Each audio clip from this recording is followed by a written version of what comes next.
किस लिए श्रीमद् भागवत का श्रवण करना चाहिए और क्यों, किस कारण से हमें सत्संग करना चाहिए। शास्त्रों में ये बात आती है कि भाग्योदेन बहु समर्जितेन सत्संगम च लभते पुरुषो यदावे। भाग्योदेन बहु जन्म समर्जितेन सत्संगम च पुरुषो सत्संगम च लभते पुरुषो यदावे। बहुत जन्मों के बाद, बड़े प्रयास के बाद ऐसा कौन सा पुण्य कर्म उदित होता है जब हम लोग आपस में सत्संग करते हैं। ये शास्त्र की बात है, शास्त्र का प्रमाण है। और होता क्या है उससे? अज्ञान हेतुकृत मोह मदांधकार। ये जो अज्ञान के कारण, जो हम कल चर्चा कर रहे थे, अज्ञान हेतुकृत मोह मदांधकार, मोह मद और अंधकार की उत्पत्ति हमारे अंदर होती है अज्ञान के कारण। तत विनाशाय ततोदयत विवेक। उस सत्संग से उसका विनाश होता है और फिर विवेक की प्राप्ति होती है। और विवेक शून्य मनुष्य तो पशु के समान है। हम में और पशु में अगर कोई अंतर है तो सिर्फ विवेक का है। एक पशु भी सारे नित्य कर्म करता है जो आप और हम करते हैं। अंतर केवल इतना है कि हमारे अंदर प्रज्ञा है, विवेक है। और ये विवेक कब आता है? जब हम एक उन्मत्त चर्चा में, एक अच्छी चर्चा में, एक अच्छे संग में बैठते हैं।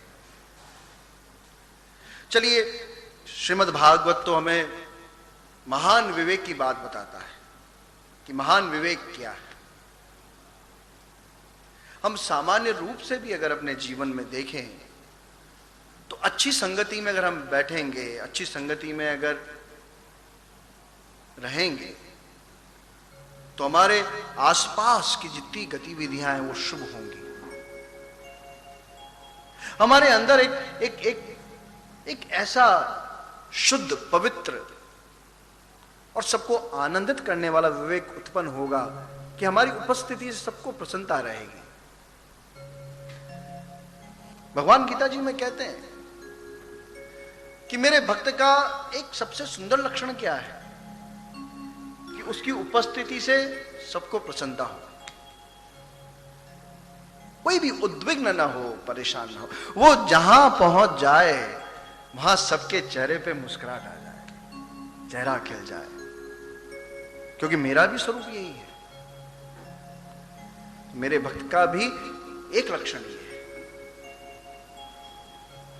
तो विवेकवान, जो विवेकशाली रहता है, वो ये गुण उसके अंदर आ जाता है कि वो जहां रहेगा, उसकी उपस्थिति जहां रहेगी वहां शुभता रहेगी, वहां आनंद रहेगा। उसकी उपस्थिति से ही एक शक्ति का संचार होगा, एक पवित्रता का संचार होगा, एक शुभता का संचार होगा। And this is personality development. I mean, मैं अभी महान विवेक की बात नहीं कर रहा। अभी श्रीमद् भागवत में जिस महान विवेक की चर्चा हम लोग करने वाले हैं उसकी भी मैं चर्चा नहीं कर रहा, एक सामान्य विवेक की बात कर रहा हूं। आप जहां रहें, जिस जगह रहें, अपने ऑफिस में रहिए, अपने मित्रों के बीच में रहें, अपने घर पे रहें, आपकी उपस्थिति से एक आनंद आए। आपकी उपस्थिति सबके लिए एक ऊर्जा का स्रोत बन जाए, एक सोर्स ऑफ इंस्पिरेशन, एक सोर्स ऑफ पावर बन जाए। और अगर ऐसा है तो मैं आपको कहता हूं कि असफलता फिर छू नहीं सकती आपको, आप सफल ही रहेंगे। एक बड़े अच्छे संत ने कहा कि सफल व्यक्ति कौन है। पूछा सफल व्यक्ति कौन है, तो एक ही लाइन में जवाब दे दिया, जो विपरीत परिस्थिति में भी मुस्कुराता रहे वो सफल है। अब सुनने में बड़ी साधारण सी बात लगती है, लेकिन ये बहुत बड़ा सूत्र है। जो विपरीत परिस्थितियों में मुस्कुरा रहा है, सबको आनंद दे रहा है, वो विजयवान है। उसने पूरे जगत को जीत लिया है, क्योंकि वो व्यक्ति है जिसकी उपस्थिति से सब जगह आनंद रहता है, सब जगह शक्ति रहती है, ऊर्जा रहती है, और विवेक ये देता है, अच्छी संगति ये देती है। हम लोग जब अच्छा आप खुद सोचें, हम लोग कभी किसी क्लब में जाते हैं, मेरा तो खैर जाना नहीं हुआ, लेकिन मैंने देखा जब मैं अभियांत्रिकी कर रहा था तो हमारे जो सहपाठियों के भी जाया करते थे, तो वहां का माहौल, वहां की संगति, उसका एक बड़ा दुष्प्रभाव हर चीज का पड़ता है, हर वातावरण का पड़ता है। तो एक आप क्लब में जाएं और वहां के उस स्वरूप को, वहां की उन सब परिस्थितियों को आप देखें, आपके चित्त पर, मन पर, बुद्धि पर उसका एक निश्चित संस्कार पड़ेगा। आपको भले ही कुछ समय का आनंद मिलेगा, लेकिन आपके चित्त में वो शांति प्राप्त नहीं होगी। और जब आप किसी संत के पास जाएं, एक निष्प्रिय संत के पास, एक निष्कपट संत के पास, भक्त के पास जाएं, मंदिर में जाएं जहां श्री ठाकुर का कीर्तन हो रहा है, तो आपको अपने अंदर एक पवित्रता अनुभव होगी, एक आनंद, एक अद्भुत आनंद जो वास्तव में आप चाहते हैं कुछ क्षण के लिए ही, लेकिन हम उसको इग्नोर कर जाते हैं, उसकी अनुभूति होगी। तो सत्संगति हमें विवेक देती है। भगवान की संगति हो, सत्पुरुषों की संगति हो, अच्छे मित्रों की संगति हो, वो हमें विवेक देती है। और यहां बात श्रीमद् भागवत कर रही है महान विवेक की। कौन से विवेक की? अज्ञान हेतु कृत मोह मदांधकार। एक ऐसा विवेक जो जिस व्यक्ति को प्राप्त हो जाए, उसके बाद वो मौज में हो जाता है, दीवाना हो जाता है, उसको सब कुछ स्पष्ट दिखने लगता है, उसके जीवन की हर घटना उसको एक आनंद का विषय दिखने लगती है, भगवान की हर लीला उसको स्पष्ट दिखती है, अपने जीवन की हर घटना को, अपने जीवन की हर बात को वो श्री ठाकुर की लीला ही मानता है। और ये विवेक कैसे होता है? बिनु सत्संग विवेक ना होई, बिना सत्संग के विवेक नहीं होता है। और सत्संग राम कृपा बिनु सुलभ ना सोई। तो ये बड़ी कृपा है कि सत्संग मिला, ये कई जन्मों का भाग्य उदय है। हम इसको लिटरेरी बात मान लें, ये अलग बात है, लेकिन फैक्ट यही है कि this has come out of a Fortune. एक बहुत लंबे अंतराल के बाद ये अवसर हमें मिला है कि हम लोग बैठ के एक तत्व की बात कर रहे हैं। कुछ समय आपने निकाला, कुछ समय श्री ठाकुर ने आपके लिए निकाला, और हम उस तत्व की बात कर रहे हैं। तो महान विवेक तब आता है जब सत्संग की प्राप्ति होती है। और जब ये विवेक आ जाता है, जब इस विवेक की प्राप्ति हमें हो जाती है, तब क्या होता है? होई विवेक मोह भ्रम भागा। जब विवेक आया तो ये भ्रम की स्थिति जो बनी हुई है हमारे चित्त में, मन में, कई सारी ऐसी स्थितियां हैं जिसको हम समझ नहीं पाते हैं। और अभी इस समय अगर उसकी चर्चा की जाए तो मुझे लगता है कि शायद विषय अंतर होगा। लेकिन विवेक जब आएगा, विवेक की जब उत्पत्ति होगी, तो निश्चित रूप से हमारा जो मोह और भ्रम है वो दूर होगा। Now it's a different topic. एक ये पूरा एक विषय है कि मोह और भ्रम क्या है। मोह तो साहब इतना सही है कि हम भूल बैठे हैं कि हम भगवान के हैं। हम विसरा बैठे हैं कि हम उनकी आत्मा हैं, और कुछ सिर्फ संस्कारों वश, कुछ नाम रूप के चक्कर में पड़कर अपने आप को अलग अलग नाम से जाने लग गए हैं। भैया हम तो सिर्फ उसके ही थे, उसके ही हैं और उसके ही रहेंगे। ये बात हम भूल गए हैं, ये मोह है। हम अपने स्वरूप को भूल गए हैं, ये मोह है। और यही, और भ्रम क्या है? ये चराचर जगत, ये घटपट जो दिख रहा है, ये भ्रम है। ये संबंध जो हम श्री ठाकुर से अलग मान के बैठे हुए हैं, ये भ्रम है। बात कड़वी है लेकिन सत्य है। भ्रम है क्योंकि कल हम चर्चा कर चुके हैं, कोई भी चीज, कोई भी वस्तु, कोई भी परिस्थिति संसार में स्थायी नहीं है। सबका नाश होना निश्चित है, और जिसका नाश होना निश्चित है वो आपके पास कभी थी नहीं।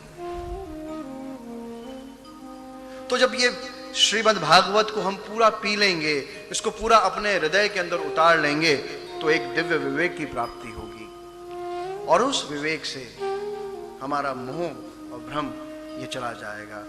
और जब ये मोह भ्रम चला जाएगा, तब रघुनाथ चरण अनुरागा, होई विवेक मोह भ्रम भागा। विवेक हुआ, विवेक होने के बाद मोह भ्रम भागा, एंड देन तब रघुनाथ, तब उन श्री ठाकुर के चरणों में अनुराग होगा। तब रघुनाथ चरण अनुराग, वो प्रीति होगी जो गोपियों को थी, जो भक्तों को थी। और तब वो अवस्था आएगी कि वो जिसकी मैं चर्चा कर रहा हूं, कि जिससे हमें प्रीति करनी है, जिससे हमें प्रेम करना है, और जिससे प्रेम करने के बाद हमारे पास और कुछ करना शेष नहीं रह जाएगा। हम निर्भय हो जाएंगे, हमारा सारा मोह और भ्रम मिट जाएगा। वो और कोई नहीं, वो श्री कृष्ण है। और उनमें ऐसी गाढ़ प्रीति थी उनकी, ऐसी गाढ़ प्रीति कि उनकी एक निगाह पड़ जाती थी, एक निगाह। और देखिए, गोपियों की चर्चा तो प्रतिदिन होगी श्रीमद् भागवत में। ये प्लेटफॉर्म तैयार हो रहा है। श्रीमद् भागवत में दशम स्कंद में जाकर श्री कृष्ण चर्चा है, और एक स्कंद से लेकर 9 स्कंद तक जितनी भी कथा सुखदेव जी ने गाई है, वेदव्यास जी ने लिखी है, उसका तात्पर्य इतना है कि हम अपने हृदय को तैयार कर लें उन गोपियों की चर्चा करने के लिए, उन श्री हरि की चर्चा करने के लिए। अपने हृदय को कोमल बना लें, निर्मल बना लें, साफ सफाई कर लें। जब कोई मेहमान आता है हमारे घर पे, तो आता है, और कोई प्रतिष्ठित व्यक्ति आता है, तो हम साफ सफाई करते हैं, नई चद्दर बिछाते हैं और फूल वगैरह से सजाते हैं, और बिल्कुल व्यवस्था। मतलब घर की जो चीजें गंदी हैं उसको एकदम हटा देते हैं। अरे हटाओ उसको, हटाओ, वो आने वाले, हटाओ उसको। अरे तुमने वो हटाया कि नहीं हटाया? उसको हटाओ, वो आने वाले हैं भाई, वो जल्दी आने वाले हैं, वहां बस पहुंचने ही वाले हैं। अरे वो गमला हटाओ वहां से, वो टूटा हुआ उसको हटाओ।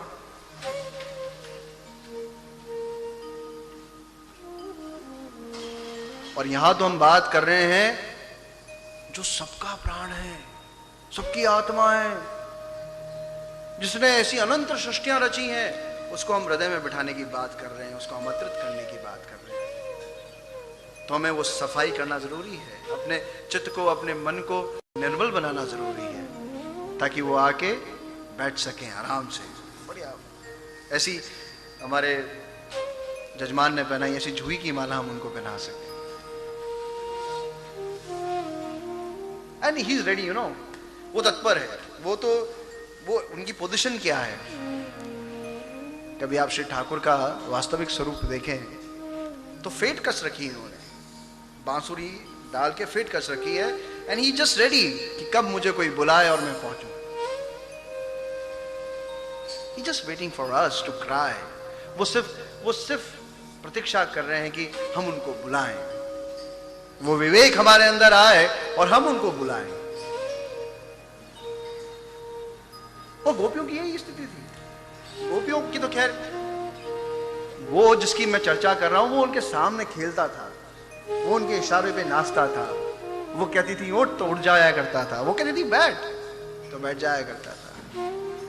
और गोपियों की स्थिति भी ऐसी थी। एक निगाह श्री ठाकुर जी उनको देख लें, मानो उनका कत्ल हो गया, मर गई वो। हाँ, गोपी गीत में वो गाती हैं, बड़ा सुंदर भाव गाती हैं। शरदुदास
ऐसे शब्द हैं संस्कृत के।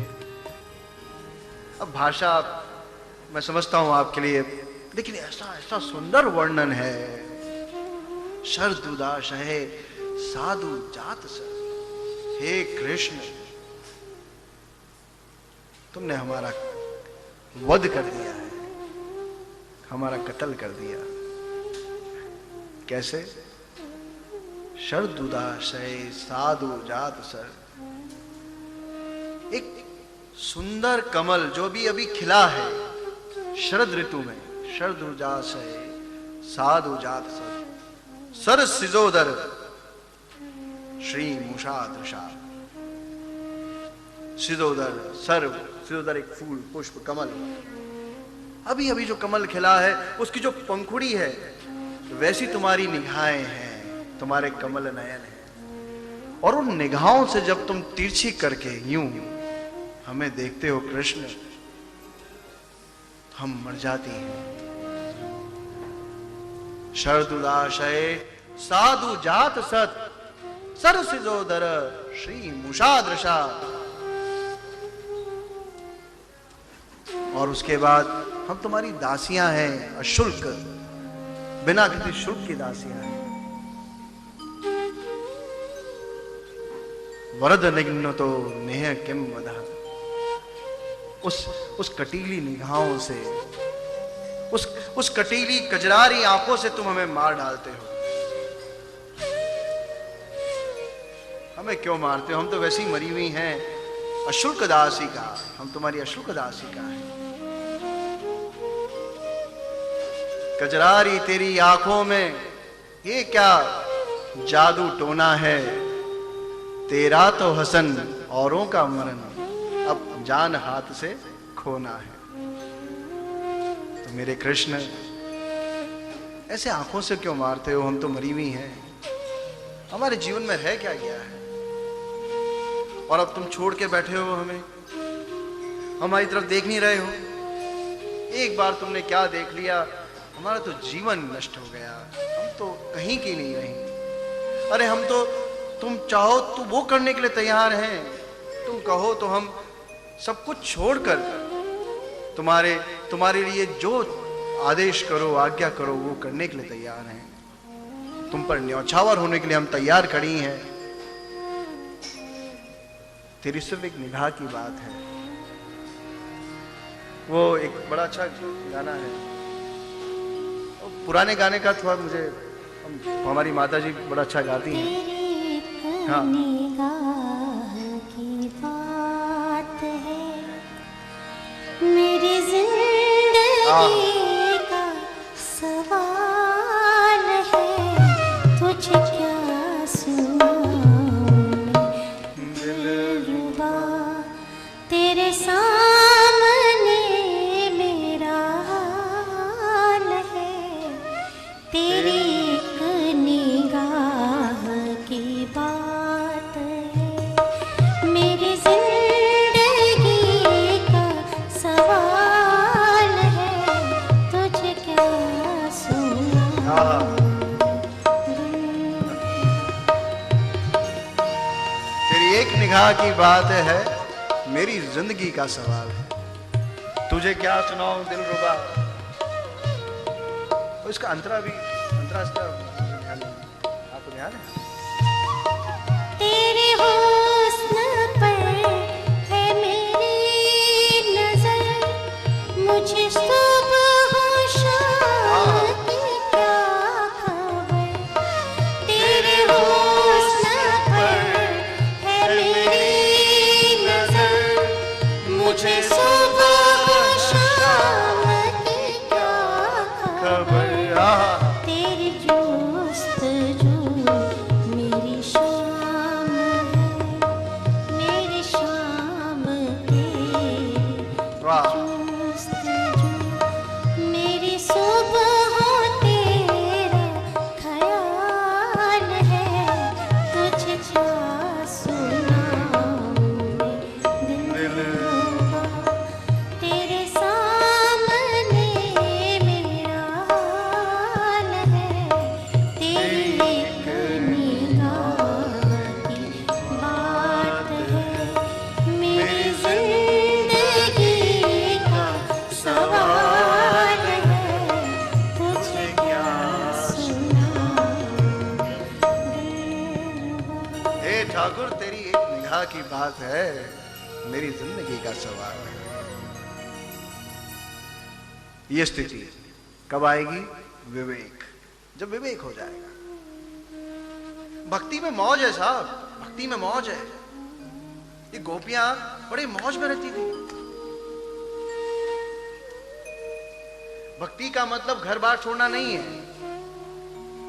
कुछ नहीं छोड़ना है। भक्ति का मतलब है पकड़ना, उस नटखट को, वो जो भाग रहा है इधर उधर, उसको पकड़ लो बस, ये भक्ति है। उसको अपने जीवन में ले आओ, बन गया काम, कहीं नहीं जाना। और वो हमारे आसपास ही है, वो तो हमें कभी छोड़ता नहीं है। हम ही भूल बैठे हैं, अज्ञान हेतु कृत मोह मदांधकार।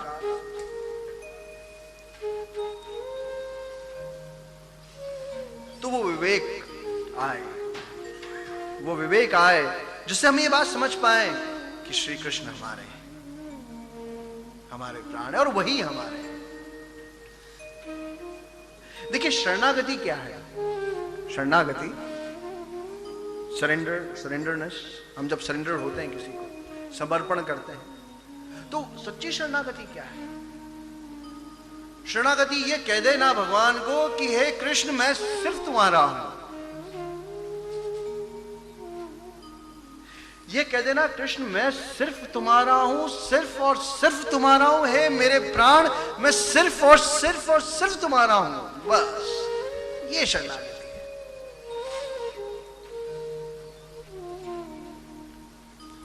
और जब किसी का विवाह होता है तो सरनेम चेंज हो जाता है। माल पानी से गुप्ता हो जाता है, अग्रवाल हो जाता है।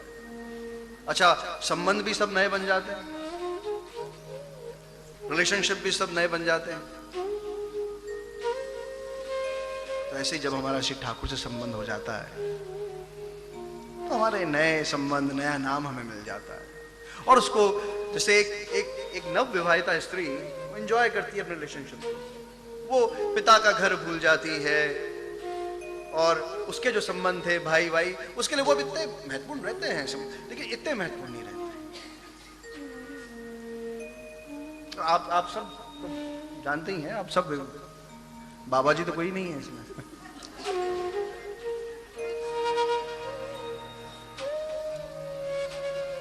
सब छोड़ के आती है वो, अपने बाबुल का घर, सारे संबंध छोड़ के आती है और एक अपने स्वामी के लिए, अपने पति के लिए हर संबंध को स्वीकार करती है। उसकी हर समस्या में साझेदार बनती है, उसकी हर समस्या को अपने ऊपर ले लेती है, अपने पति की हर समस्या, उसके हर संबंध को अपना संबंध मान लेती है।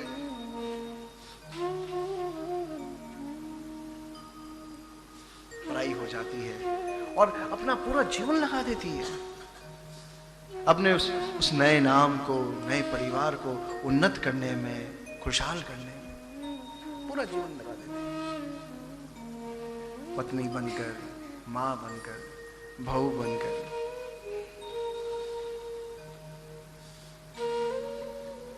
तो ये संबंध, जैसा मैं आपसे कह रहा था कि ठाकुर हमारे आसपास ही, ये संबंध कितना दिव्य पवित्र है। ऐसा ही संबंध हमारा श्री ठाकुर से हो जाए, वो हमें वर्ण लें, हम उनके हो जाए, उनके साथ वही संबंध हम बना लें जो हमारे पति के साथ है।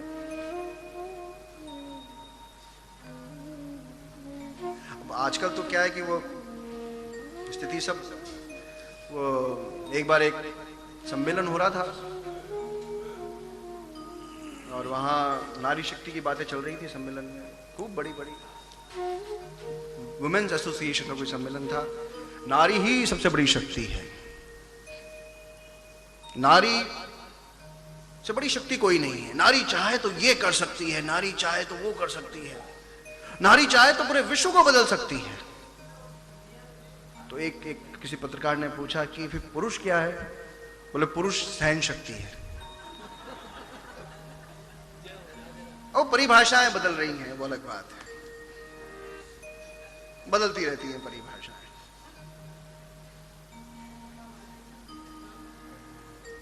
एक युवा था, वो कह रहा था कि क्या करना है भाई, तो समाज को बदलना है, देश को बदलना है, क्रांति लेके आनी है। बोले जो करना हो वो शादी से पहले कर लेना, शादी के बाद टीवी का चैनल भी नहीं बदल पाएगा।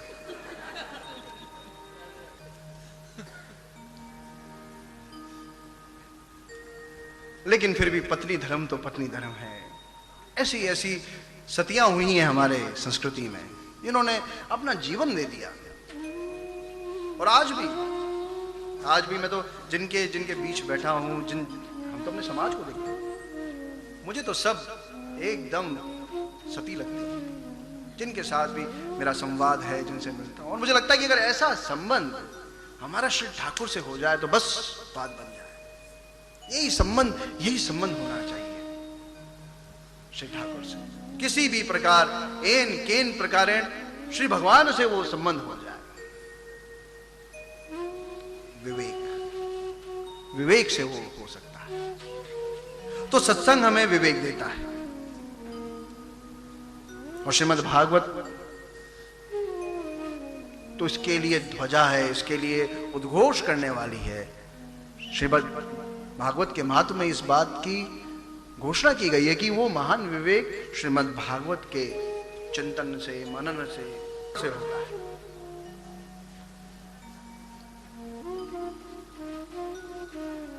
और जब ये विवेक आ जाता है तो हमारे चित्त में, मन में, आत्मा में श्री ठाकुर की स्फूर्ति होने लगती है। देखिए, समाधि की 3 अवस्थाएं हैं। समाधि की 5 अवस्थाएं बताई गई हैं एक ग्रंथ है, भक्ति संदर्भ ग्रंथ में। सबसे पहली अवस्था शुरुआत स्मरण। हम किसी का स्मरण करें, हम श्री ठाकुर का स्मरण करें, नित्य स्मरण करें। स्मरण करने के बाद हम धारणा करें, उनके स्वरूप की धारणा करें। धारणा के बाद अपने आप ही वो हमारे ध्यान में आने लगेंगे। उनका स्वरूप एकत्रित होकर हमारे मन मस्तिष्क में आएगा।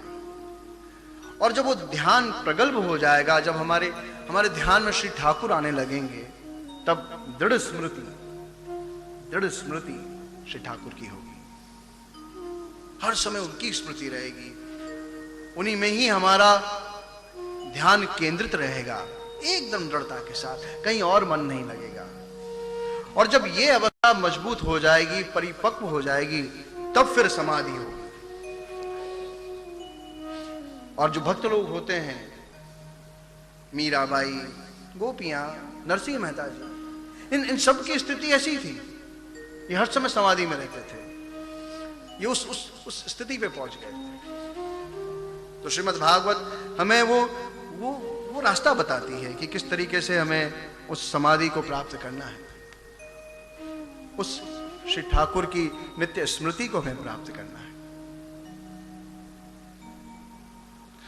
और कलयुग में तो सबसे आसान तरीका है, श्री ठाकुर का नाम कीर्तन करते रहें,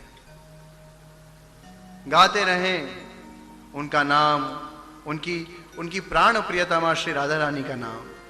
सिर्फ कीर्तन मात्र से ही, शास्त्रों में लिखा है कि भाई कलयुग के अंदर बड़ा मुश्किल है, क्योंकि मंदभाग्य, कलयुग के व्यक्ति मंदभाग्य हैं, मंदस्य, उपद्रुता, इस तरह के विशेषण कलयुग के मनुष्यों के लिए प्रयोग में लिए गए हैं। समय नहीं है, हर क्षण कोई ना कोई काम है, कभी किसी का फोन आ रहा है, कभी स्टॉक एक्सचेंज में ये गिर गया, कभी लॉट किसी का ट्रेडिंग में नहीं पहुंचा, कभी सास ने कुछ कह दिया, कभी मित्र कुछ कह गया।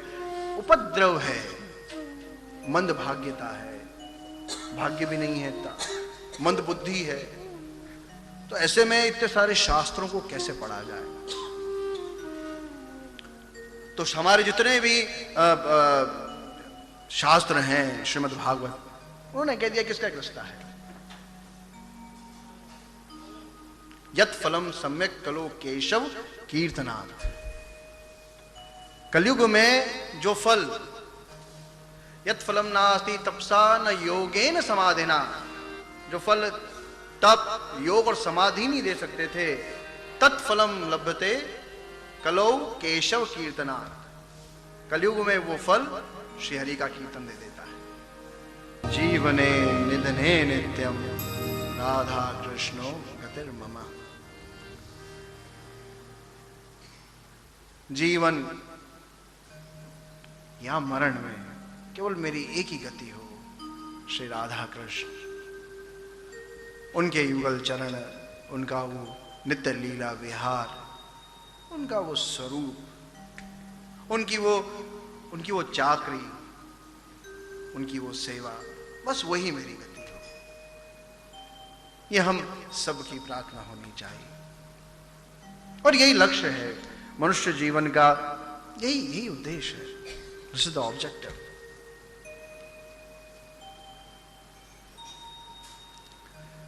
तो कल हमने श्रवण किया श्रीमद् भागवत के महात्मा का, और जाना कि श्रीमद् भागवत से एक बड़ी दुर्लभ वस्तु प्राप्त होती है।